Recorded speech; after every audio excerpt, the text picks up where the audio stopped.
سب سے پہلے جب کسی چیز کی اصل اہمیت ہوتی ہے نا، تو ہماری روح ہمارے جسم سے پہلے جاگ جاتی ہے۔ ہم فجر اس لیے چھوڑ دیتے ہیں کیونکہ ہماری روح کو ضروری محسوس ہی نہیں ہوتی۔ ہم ان چیزوں کے لیے آسانی سے جاگ جاتے ہیں جو ہمارے لیے اہم ہوتی ہیں: امتحان، سفر، آخری تاریخیں، وہ لوگ جن سے ہم محبت کرتے ہیں، پیسہ اور کچھ کھونے کا ڈر۔ ہمارا دماغ جانتا ہے کہ کیسے جاگنا ہے۔ تو اصل سوال یہ نہیں ہے میں کیوں نہیں جاگ پاتا یا جاگ پاتی، اصل سوال یہ ہے فجر مجھے اتنی اہم محسوس کیوں نہیں ہوتی۔ جب آپ کی سوچ آخرت کے گرد ہو جاتی ہے نا، تو فجر نیند سے زیادہ اہم ہو جاتی ہے۔ جب آپ کی سوچ دنیا کے گرد ہو جاتی ہے تو نیند فجر سے زیادہ اہم ہو جاتی ہے۔ کوئی راز نہیں، بس ترجیحات کا فرق ہے۔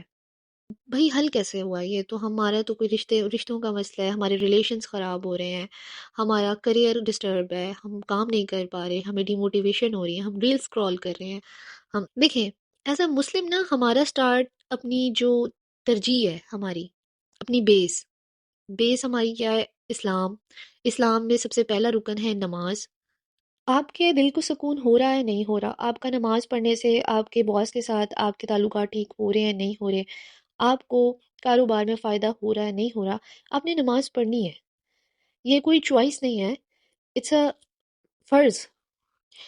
فرسٹلی آپ اپنے ساتھ زبردستی کرتے ہیں، اینڈ دین گریجولی آپ کو محسوس ہوتا ہے کہ آپ کے اندر سکون اتر رہا ہے۔ ٹھیک ہے؟ استغفار پڑھنے سے دل کا زنگ اترتا ہے۔ جو ہم لوگ گناہ کرتے ہیں دلوں پہ زنگ لگ جاتے ہیں۔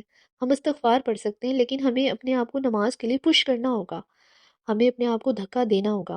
اٹس ناٹ لائک دیٹ کہ اللہ ہم سے ناراض ہو جائے گا۔ اللہ تعالیٰ اور ہمارا رشتہ بہت پیارا ہے، یہ دنیاوی فائدوں کے جیسا نہیں ہے، لیکن اس رشتے میں پہل انسان کو کرنی پڑتی ہے۔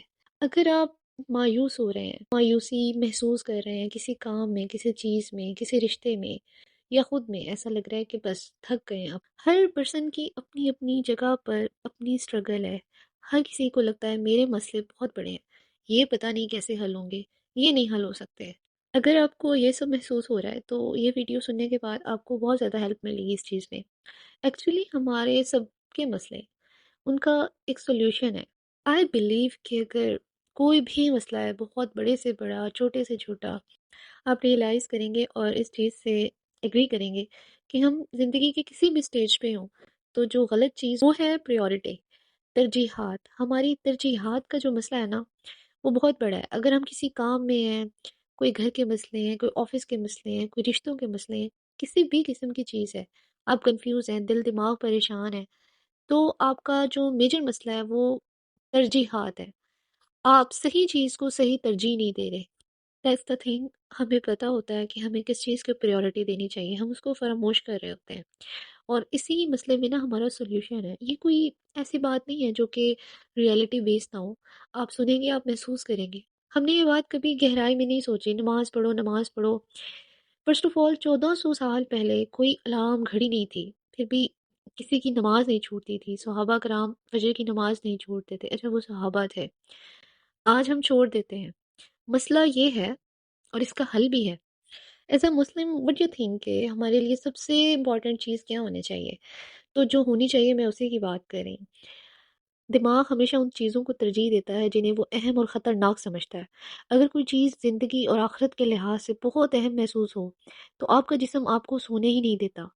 صحابہ کرام رضوان اللہ علیہ اجمعین ایسا محسوس کرتے تھے، اگر میں فجر چھوڑ دوں تو ہمیشہ کے لیے کچھ کھو دوں گا۔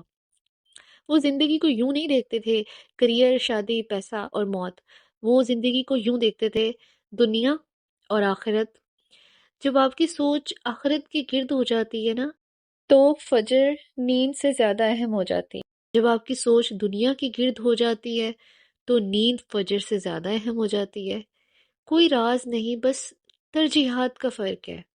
اور میں نے فجر کی بات اس لیے کی کیونکہ نمازوں میں جو فجر ہے وہ سب سے پہلے آتی ہے۔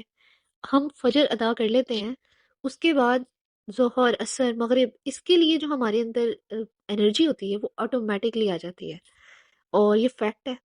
اللہ پاک کبھی بھی کسی کا رزق نہیں چھینتے۔ کئیوں کے پاس بہت مال دولت ہوتا ہے، کوئی مسئلہ نہیں ہوتا، نماز نہیں پڑھ رہے ہوتے، اٹس اوکے، کافر بھی نہیں پڑھ رہے، مسلمان بھی بہت سارے ایسے ہیں، لیکن اللہ تعالیٰ سجدے کی توفیق چھین لیتا ہے. اگر آپ سے سجدے کی توفیق چھین لی گئی ہے and you are feeling that like کہ وائب آ رہی ہے کہ یار میرے سے ہو ہی نہیں رہا سجدہ، مجھے توفیق ہی نہیں مل رہی، تو توفیق منہ سے مانگیں اور اپنے آپ کو پش کریں، زبردستی کریں، اپنے ساتھ دل نہیں لگ رہا.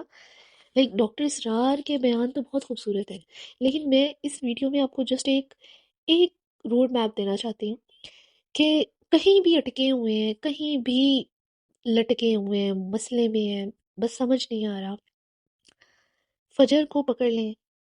ہر صورت زبردستی نہیں اچھا لگ رہا، جو بھی ہے کرنا ہے. پڑھنا اچھا نہیں لگتا تھا بچپن میں، پڑھتے تھے. اسکول جانا نہیں اچھا لگتا تھا، کرتے تھے. بعد میں اس کی اہمیت سمجھ آئی، پھر اس کے یوزز سمجھ آئے، اس کے فائدے نظر آئے. تو یہ ہمارا اسلام ہے، ہماری بیس ہے. ہم کچھ سٹیپس فالو کر سکتے ہیں، لائک کہ فجر چھوڑنے کو اپنے لیے ذہنی طور پر تکلیف دہ بنا لیں. ہمارے لیے یہ مسئلہ ہونا چاہیے. کبھی بھی پیپرز میں لیٹ آنکھ نہیں کھلتی. نکمے سے نکما بچہ بھی ہوگا نا، اسے بھی خواب آتے ہیں میرے پین میں انک نہیں ہے، ٹھیک ہے، کیونکہ اس کے اندر یہ خوف ہوتا ہے. ہمارا ذہن، نروس سسٹم اسی طرح سے کام کرتا ہے. تو آپ فجر کو چھوڑنے کے لیے نا مطلب اپنے ذہن کو اس طرح سے تیار کر لیں کہ آپ کو تکلیف ہو کہ اف یہ کیا ہو گیا. ابھی آپ کے ذہن میں فجر چھوڑنے کی کوئی قیمت نہیں ہے، اس لیے کہ آپ خود اس کی قیمت، آپ کو اس کی قیمت بنانی ہوگی. ہر بار جب فجر چھوٹے، انشاءاللہ نہیں چھوٹے گی، کچھ پیسے صدقہ کریں ایسے کہ تھوڑی تکلیف محسوس ہو، یا اپنے اوپر کچھ سزا مقرر کریں. آپ کا دماغ سیکھ جائے گا فجر چھوڑنا از اکول ٹو نقصان. اب اپنی نیند درست کرنے کا اصل مسئلہ، رات 2 بجے تک اسکرولنگ، جذباتی حد سے زیادہ دباؤ. مسئلہ یہ ہے، لائک میں as a project manager work کرتی ہوں، تو مجھے جو ہے وہ رات کو جاگنا پڑتا ہے، میرا ورک ہی یہی ہے. اینڈ آئی فیلٹ کہ رات کے 10-11 بجے کے بعد آپ کے اوپر ایک عجیب سی ایموشنل چیزیں سوار ہونے لگ جاتی ہیں. ہر وہ چیز جو آپ کو تکلیف دے. اور اگر ہم کام بھی کر رہے ہوتے ہیں نا، تو کام سے بھی مائنڈ ڈسٹریکٹ ہو کے نا عجیب ہو رہا ہوتا ہے. اور میں of course work from home کرتی ہوں، تو آفیسز وغیرہ میں شاید اس طرح سے انوائرمنٹ ہوتا ہے یا آسانی ہوتی ہے، بٹ گھر میں اس طرح سے کام کرنا اٹس ویری ڈیفیکلٹ. کہ آپ بہت زیادہ، آپ کا ذہن نا ایموشنل جکڑاؤ میں ہوتا ہے، آپ کا اعصابی نظام ویسے ہی تھک چکا ہوتا ہے، اور آپ توقع کرتے ہیں کہ صبح 5 بجے روحانی معجزے ہوں. اگر تو دیکھیں آپ کے لیے مسئلہ نہیں ہے، آپ کا کوئی جاب کا جو ہے وہ روٹین اس طرح سے نہیں ہے کہ آپ کو رات کو جا کے ہی کام کرنا ہے، دن میں نہیں ہے آپ کے لیے کام، تو آپ کسی بھی طرح اپنی اسکرولنگ، اپنی چیزیں چھوڑ کر آپ سکون سے سوئیں. رات کی نیند اللہ کی بہت بڑی نعمت ہے، بہت بڑی نعمت ہے. جب نصیب نہیں ہوتی تب انسان کو محسوس ہوتا. اب بات کرتے ہیں کہ نا جو بہت ایوریج لوگ ہوتے ہیں، like I am in that category, کہ جو ایوریج سے اسٹوڈنٹ ہوتے ہیں، ایوریج پرسن ہوتے ہیں، ایوریج ان کی انٹیلیجنس ہوتی ہے، ہر چیز ان کی ایوریج ایوریج ہوتی ہے. کچھ بھی ایکسٹرا آرڈینری نہیں ہوتا، کچھ بھی ایسا نہیں ہوتا کہ ان کو فیوریٹزم کی طرف لے کے جائے. بڑے وہ نارمل سے ایوریج سے لوگ ہوتے ہیں. آپ نے کبھی سنا ہے کہ جو جنت اور جہنم کے درمیان کھڑے ہوں گے لوگ، نہ وہ جنت میں ہوں گے نہ جہنم میں، بس درمیان میں ہوں گے. سورہ الاعراف میں اللہ نے ان کا ذکر کیا ہے. ایک دیوار ہوگی اور اس دیوار پر کچھ لوگ کھڑے ہوں گے، وہ دونوں طرف دیکھ رہے ہوں گے. دائیں طرف روشنی اور خوشی ہوگی، بائیں طرف آگ اور پچھتاوا ہوگا. ان کے دل کانپ رہے ہوں گے. انہیں اصحاب اعراف کہا جاتا ہے، یعنی اونچی جگہ والوں کے لوگ. ان کے اعمال بالکل برابر ہوں گے، نہ اتنے برے کہ جہنم میں جائیں اور نہ اتنے پاک کہ جنت میں داخل ہو سکیں. اللہ انہیں وہاں رکھے گا تاکہ وہ دونوں طرف دیکھ سکیں. وہ جنت والوں کو پکاریں گے، تم پر سلامتی ہو. It's a verse number 746. لیکن وہ ابھی جنت میں داخل نہیں ہو سکیں گے. اور پھر وہ جہنم کی طرف دیکھیں گے تو ان کے چہرے اتر جائیں گے. وہ کہیں گے اے ہمارے رب، ہمیں ظالموں میں شامل نہ کرنا. 747. تب خوف حقیقت بن جائے گا. وقت گزرتا رہے گا، امید کبھی کم ہو جائے گی، پھر دوبارہ بڑھنے لگے گی، اور جب وہ سمجھیں گے کہ شاید انہیں بھلا دیا گیا ہے. دیٹس دا ریئل تھنگ کہ ہمارے ریلیشنز میں، رشتوں میں، ہمارے کریئر میں، سکسیس میں، آج کل جیسے دنیاوی چیزیں چل رہی ہیں، بہت دوڑ بھاگ ہے، بہت زیادہ کمپٹیشن، ہر چیز. تو ایسا فیل ہونے لگتا ہے، دعائیں مانگ رہے ہوتے ہیں سب کچھ، کہ ہمیں شاید بھلا دیا گیا ہے، یا شاید پتہ نہیں ہمیں ہمیں سنا ہی نہیں جا رہا. تب اللہ کی رحمت حرکت میں آتی ہے کہ جنت میں داخل ہو جاؤ، آج تم پر کوئی خوف نہیں ہوگا. سبحان اللہ، یہاں تک کہ وہ لوگ بھی جو جنت اور جہنم کے درمیان تھے، نہ مکمل نیک نہ گمراہ، انہیں بھی دیکھا گیا، معاف کیا گیا، چن لیا گیا۔ یہ مت سمجھیں کہ ایمان میں عام ہونا آپ کو ہلاک کر دے گا۔ ہو سکتا ہے کہ آپ کا پلڑا کمال سے نہیں بلکہ ایک سچے لمحے، ایک سچے چھپے ہوئے نیک عمل یا ایک آنسو سے بھاری ہو جائے جو سب کچھ بدل دے۔ اٹس ویری ڈیپ میسج کہ ہمارے یہ جسٹ ایک یہ بات نہیں ہے کہ ہماری آخرت کے لیے یہ بات ہے۔ عام ہونا نا اتنا برا نہیں ہوتا جتنا ہم سمجھ رہے ہوتے ہیں۔ بس ہم اپنی کوششیں چھوڑ دیتے ہیں، ہم سمجھتے ہیں بس ہتھیار ڈال دیتے ہیں۔ تو جو ذہین ہے، فطین ہے، ایکسٹرا آرڈینری ہیں، وہ تو ہیں ہی، ٹھیک ہے نا، ان کے ساتھ تو پھر ان کی پاور اپنی ہے۔ لیکن جو عام بندہ ہوتا ہے نا، اس کے ساتھ اللہ تعالیٰ کی بہت رحمت ہوتی ہے، اور یہ ایک بڑی نیچرل سی چیز ہے۔ جس کا کوئی بھی نہیں ہوتا نا، اس کا اللہ بہت زیادہ ہوتا ہے، یہ آپ فیل کریں گے۔ اچھا، ہم اکثر دعا مانگنا بند کر دیتے ہیں کیونکہ ایسا لگتا ہے نعوذ باللہ ہماری دعائیں سنی نہیں جا رہی۔ جیسے کہ ابھی یہ جنت اور جہنم والے لوگوں کے بارے میں ذکر کیا گیا ہے سورت میں، تو ہمیں لگتا ہے مانگ رہے ہیں مانگ رہے ہیں مانگ رہے ہیں، کچھ نہیں ملا، آخر کار وہ ہار جاتے ہیں۔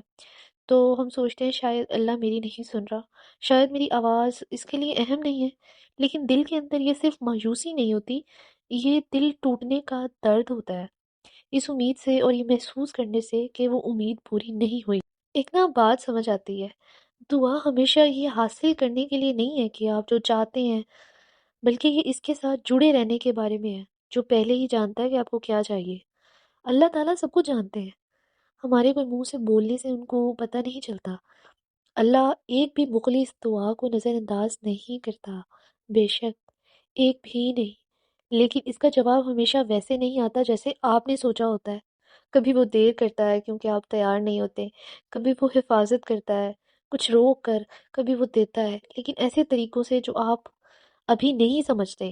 لیکن ہر دعا سنی جاتی ہے، ہر سرگوشی نوٹ کی جاتی ہے، ہر آنسو دیکھا جاتا ہے۔ نبی کریم صلی اللہ علیہ وآلہ وسلم نے فرمایا، صلی اللہ علیہ وآلہ وسلم، آپ کی دعا کبھی ضائع نہیں ہوتی، یہ یا تو پوری ہو جاتی ہے یا آخرت کے لیے محفوظ کر دی جاتی ہے، یا آپ کو نقصان سے بچانے کے لیے استعمال کی جاتی ہے۔ تو نہیں، آپ کی دعا کبھی نظر انداز نہیں ہوئی، آپ کو سہارا دیا جا رہا تھا، محفوظ رکھا جا رہا تھا، اور جواب بھی دیا جا رہا تھا، بس مختلف طریقوں سے۔ دوبارہ دعا کریں، حتیٰ کہ تھکے ہوئے دل کے ساتھ بھی، کیونکہ اللہ کبھی آپ کی سننے سے نہیں تھکتا۔ مجھے نا اس کال سے بہت محبت ہے، تم کبھی بھی واقعی اکیلے نہیں ہوتے، تمہارے سب سے زیادہ تنہا دن میں بھی اللہ تمہاری شارخ سے بھی زیادہ قریب ہوتا ہے۔ اور اگر التجائیں رد ہوتی نا، تو اللہ کبھی یہ نہ فرماتا کہ مجھ سے مانگو میں دوں گا۔ اس رب کی طرف رجوع کرو جو خالی ہاتھ تمہیں واپس جانے سے شرماتا ہے۔ اللہ کبھی تمہاری دعا کی آواز سننے سے تکتا نہیں، تمہارا رب فیاض ہے، اس سے مزید مانگو، مانگتے رہو۔ اللہ تعالیٰ ہمیں آزمائش سے بچائے، اللہ تعالیٰ ہم پر عافیت والا معاملہ فرمائے۔ جیسے اللہ نے حضرت ابراہیم کی آگ کو گلزار بنا دیا، ویسے اللہ تعالیٰ تمہاری مشکلوں کو بھی خوبصورت چیزوں میں بدل دے گا انشاءاللہ۔ اچھا، اکثر ایسے ہوتا ہے کہ دعا کر لی پھر بھی اب دل پر بوجھ بنا کے کیوں اٹھائے ہوئے ہو؟ تم نے دعا کی، سجدے میں روئے، اپنا معاملہ اللہ کے حوالے کر دیا، پھر بھی تم نے اسے دوبارہ اٹھا لیا۔ فکر، زیادہ سوچنا، اگر ایسا ہو گیا تو والے خیالات، سب کچھ پھر سے اسے کندھوں پر لے آنا، یہ کمزوری نہیں ہے، یہ انسان ہونا ہے۔ لیکن اسے اٹھانے کا ایک بہتر طریقہ بھی ہے۔ اب فکر کی جڑ میں دراصل بھروسہ کم ہونا ہوتا ہے۔ یہ اس لیے نہیں کہ تم برے ہو، بلکہ اس لیے کہ جو نظر نہیں آتا اس پر یقین کرنا دل کے لیے سب سے مشکل کاموں میں سے ایک کام ہے۔ جب ہم دعا کے بعد بھی پریشان رہتے ہیں تو انجانے میں ہم یہ کہہ رہے ہوتے ہیں مجھے یقین نہیں کہ اللہ یہ سنبھال لے گا، نعوذ باللہ نعوذ باللہ، حالانکہ وہ سنبھال لیتا ہے، ہمیشہ سنبھالتا ہے، اور جو اللہ پر بھروسہ کرے تو وہ اس کے لیے کافی ہے۔ یعنی آدھا نہیں، صرف اچھے وقت میں نہیں بلکہ ہر حال میں کافی ہے۔ بس تم نے اس ذات سے دعا کی ہے جس کے ہاتھ میں ہر نتیجہ ہے، تمہاری دعا نظر انداز نہیں ہوئی، وہ ضرور سنی گئی ہے۔ سوچو جب تم نے ہاتھ اٹھائے تو حقیقت میں کیا ہوا؟ تم بادشاہوں کے بادشاہ کے پاس گئے، تم نے اپنی ضرورت اس کے سامنے رکھ دی جو ہر حل کا مالک ہے، ہر حل کا۔ وہ لمحہ بہت طاقتور تھا، اب اسے ضائع نہ کرو۔ اس بات پر گھنٹوں پریشان نہ ہو جسے تم پہلے ہی سب سے بہترین ہاتھوں میں دے چکی ہو۔ دعا کے بعد تم کوشش تو کرتے ہو، لیکن نتیجہ اللہ کے حوالے کر دیتے ہو۔ تم منصوبہ بندی بھی کرتے ہو لیکن گھبراتے نہیں ہو۔ تم محسوس بھی کرتے ہو لیکن بے قابو ہو کر ٹوٹتے نہیں ہو۔ کوشش اور نتیجے کے درمیان جو جگہ ہوتی ہے وہی توکل کی جگہ ہے۔ جب نبی کریم صلی اللہ علیہ وآلہ وسلم اور حضرت ابوبکر غار میں چھپے ہوئے تھے اور دشمن چاروں طرف موجود تھے تو حضرت ابوبکر رضی اللہ تعالیٰ عنہ کو خوف محسوس ہوا۔ آپ نے فرمایا غم نہ کرو، بے شک اللہ ہمارے ساتھ ہے، نہ یہ کہ ہو جائے گا، نہ یہ کہ شاید ہو، یا بلکہ اللہ ابھی اسی وقت تمہارے ساتھ ہے۔ تمہیں سب کچھ خود سمجھنے اور حل کرنے کے لیے نہیں بنایا گیا، تمہیں دعا کرنی تھی اور پھر سکون والے دل کے ساتھ آگے بڑھنا تھا۔ فکر تقدیر کو نہیں بدلتی، یہ صرف تم سے تمہارا آج کا سکون چھین لیتی ہے۔ اللہ کا منصوبہ پہلے ہی چل رہا ہے، تمہاری بے چینی اسے نہیں چلا رہی۔ جب اگلی بار فکر واپس آئے تو رک جاؤ اور کہو میں نے یہ پہلے ہی اللہ کے سپرد کر دیا ہے، وہ اس کا خیال رکھ رہا ہے، مجھے وہ بوجھ اٹھانے کی ضرورت نہیں جو اس نے پہلے ہی اٹھایا ہوا ہے۔ پھر سانس لو اور اپنے مسئلے اللہ پر چھوڑ دو۔ تم نے اس کے لیے دعا کی، اس کا مطلب ہے کہ یہ سب سے بہترین ہاتھوں میں ہے۔ تم بھولے نہیں، اللہ نے ہر لفظ سنا۔ ایک بہت نا پیاری حدیث ہے جس کا مفہوم ہے، جس میں فرعون کے ڈوبنے کا واقعہ بیان ہوتا ہے۔ جب فرعون اپنے آخری لمحات میں کلمہ پڑھنے کی کوشش کر رہا تھا نا، تو حضرت جبرائیل علیہ السلام نے اس کے منہ میں مٹی ڈالنا شروع کر دی، اس خوف سے کہ کہیں اللہ کی رحمت اس تک نہ پہنچ جائے۔ سبحان اللہ، یہ اللہ کی رحمت کی وسعت کو ظاہر کرتا ہے کہ اتنی وسیع ہے اللہ کی رحمت۔ وہ قادر ہے، وہ سب نا امید صورتحال میں سے آپ کی زندگی کو بہترین بنا سکتا ہے، آپ کی زندگی کے بہترین لمحے میں بدل سکتا ہے۔ ایک دنیا کی حدود ہیں لیکن اللہ کی نہیں ہے، تو بے جھجک مانگو، ایسے مانگو جیسے تمہارے خواب پہلے ہی راہ میں ہیں۔ یہ ساری باتیں جو ہیں یہ زندگی میں اتنا پازیٹیو اثر لائیں گی، آپ یہ سب کریں، آپ اپنی زندگی میں سکون محسوس کریں گے۔ اللہ کو مانگنا بہت پسند ہے، ٹھیک ہے؟ اب وہ تھک کے بیٹھ جاتے ہیں، وہ ہو کے انسانوں کی طرح، انسان ہر چیز میں ہار مانتا ہے نا، تھک جاتا ہے، تو آپ اتنے بڑے رب کے سامنے جب تھک رہے ہیں تو آپ نے ایک مانگنا ہے، آپ وہ بھی نہیں مانگ سک رہے اور آپ کہہ رہے ہیں ہم تھک گئے ہیں تو اس رب نے دینا ہے۔ تو اللہ کو ان لوگوں کی پرواہ نہیں ہے جو نہیں مانگتے، جو غرور میں رہتے ہیں یا جو خود غرضی کرتے ہیں اور سمجھتے نہیں ہیں، باغی بن کے رہتے ہیں اور ایک اپنا ہی الگ ان کا رول ہوتا ہے کہ مانگا ہے نہیں ملا، تو یہ سب اللہ کو پسند نہیں ہے نا، اللہ کو ایسوں کی ضرورت ہے۔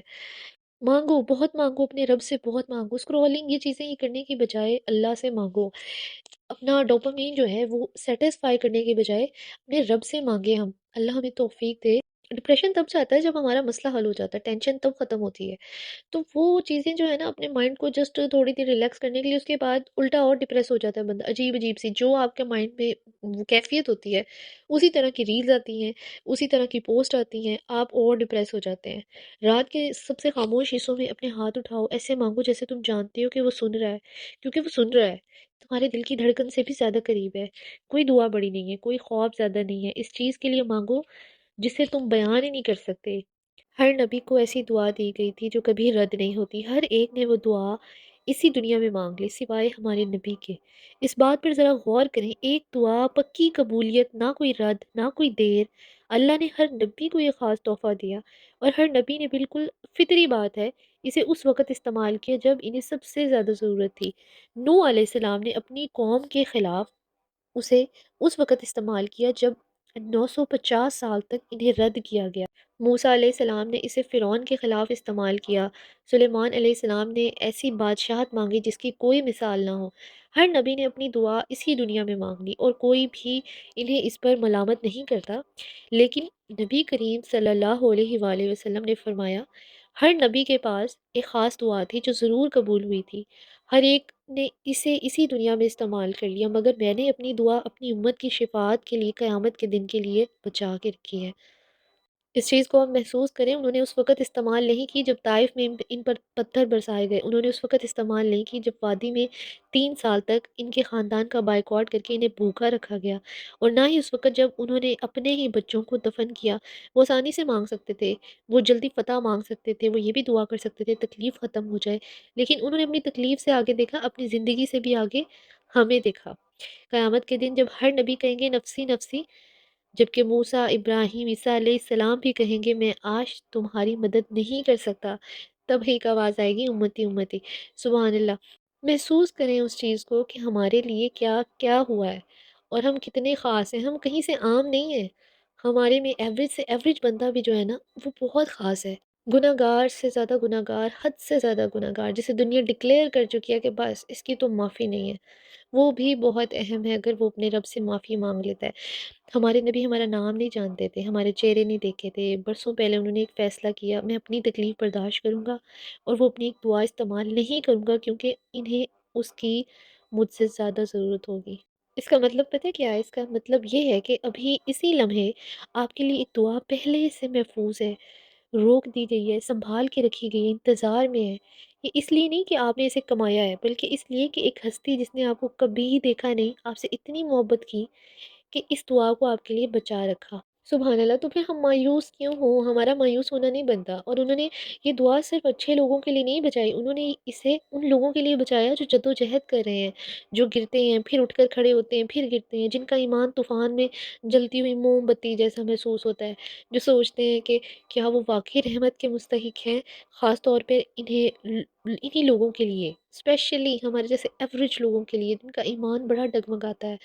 And I really need this. میں خود بھی اس کو سننا چاہتی تھی، بولنا چاہتی تھی. یہ چیزیں میرے لیے ضروری ہیں. میں صرف یہ آپ کو نہیں سنوا رہی، میں خود کو بھی بتا رہی ہوں. تو جب ہمیں لگے کہ ہم بہت دور چلے گئے ہیں، جب شیطان سرگوشی کرے تم جیسے کسی اور کے لیے واپس آنا ممکن نہیں ہے، جیسے تم گندے ہو نا، توبہ توبہ محسوس ہوتا ہے، ایسی آوازیں آتی ہیں. ہم پڑھتے ہیں نا کہ شیطان وسوسے ڈالتا ہے، وسوسے ڈال کے چھپ جاتا ہے. اعوذ باللہ من الشیطان الرجیم. تو ہم جو یہ سنتے ہیں یہ ریئلٹی ہے. ہمیں اس طرح کی باتیں سنائی دیتی ہیں کہ ہاں تم بڑے برے ہو، تمہارا کیا بنے گا، تم تو اف حد یہ وہ. تو یہ شیطان کہتا ہے. یاد رکھیں ایک ایسا شخص جسے آپ نے کبھی نہیں دیکھا اس جھوٹ کا جواب برسوں پہلے ہی دے چکا ہے. انہوں نے کہا ہے میں یہ ان کے لیے محفوظ کر رہا ہوں. یہ جھوٹ ہے، یہ شیطان کا جھوٹ ہے. ہمیں وسوسے ڈالتا ہے، ہمیں اور گراتا ہے. ہم پہلے ہی نا امید مایوس ہو رہے ہوتے ہیں، ہمیں اور پریشان کرتا ہے ایسی باتیں کر کے، تب ہم ڈاؤن ہو جائیں، ہم ختم ہو جائیں، ہم مک جائیں. اتنی بڑی ہستی نے اپنے آپ کو چھوڑ کر آپ کو چنا. کم از کم ہم یہ کر سکتے ہیں، ان پر سلام و درود بھیج سکتے ہیں، ظاہر سی بات ہے. اور سب سے اہم بات جو ہم اپنے منہ سے کلمات ادا کرتے ہیں وہ بہت اہم ہوتے ہیں. ہمارے نبی نے ایک خاص دشمن کو بددعا دینے سے منع فرمایا. وہ کوئی انسان نہیں ہے، کوئی ظالم نہیں ہے، شیطان نہیں ہے، لیکن ہم اسے تقریباً ہر روز برا بھلا کہتے ہیں. آپ نے یہ جملے سنے ہوں گے شاید، ہم خود بھی کہتے ہیں یہ کیسا برا وقت ہے جس میں ہم جی رہے ہیں، میری قسمت ہی بڑی خراب ہے، اس سال نے مجھے برباد کر دیا، یہ دن منحوس ہے. اور ایسے مینس بھی بہت ہوتے ہیں کہ بھئی اب ہم اس صدی میں آئے ہیں تو اب یہ ہو رہا ہے، اب ہم آ گئے ہیں ایسے ہوگا، اگر میں ایسے کروں تو ہر چیز بند ہو جائے گی. ٹھیک ہے، ایسے بنے ہوئے نا میمز اور مذاق کے، ہم اگر یہ کاروبار ختم شروع کریں تو یہ تو ختم ہی ہو جائے گا. تو ہم سمجھتے ہیں کہ ہم بس دل کا بوجھ ہلکا کر رہے ہیں، لیکن ہمارے نبی نے ہمیں سختی سے روکا ہے وقت کو برا بھلا نہ کہو. یہ کیوں اہم ہے؟